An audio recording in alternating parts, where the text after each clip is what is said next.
In this segment, we're going to take a look at California Common Beer. Now, this is one of the very few beer styles that is considered indigenous to the United States. It was created here and not in Europe or elsewhere.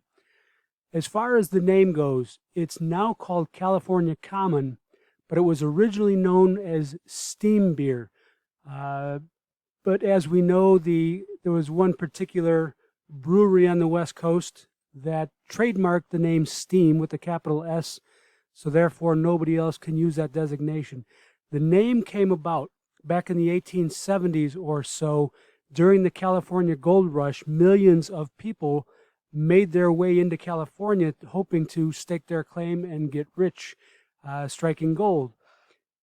Because there was such an influx of people in a short period of time, towns sprang up, hotels sprang up, restaurants sprang up, and to slake the thirst of all these wannabe miners, the breweries also sprang up. But they didn't have the ability to produce lager beers, but they did have what we know to be bottom fermenting yeasts. But these beers were fermented at relatively warm temperatures. So what happened was the fermentation was extremely vigorous, and as we know, during fermentation, a lot of carbon dioxide is created, and the carbon dioxide escaping from these fermentation vessels to the folks who were making the beer, it sounded like steam, so they simply called it steam beer.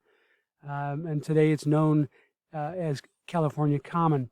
Now, the beer style itself, because they were using lager yeast at ale temperatures, warm temperatures, we know it now as a hybrid beer. As far as its vital statistics, 30 to 45 on the IBU scale, which means it's relatively high in bitterness, 4.5 to 5.5 on the ABVs. Color scale, somewhat modest, 10 to 14 on the SRM color scale. And as far as commercial examples to try, obviously there's the original Anchor Steam from San Francisco and Flying Dog Old Scratch. If you would like to learn more about beer, check out these books and these websites for more information.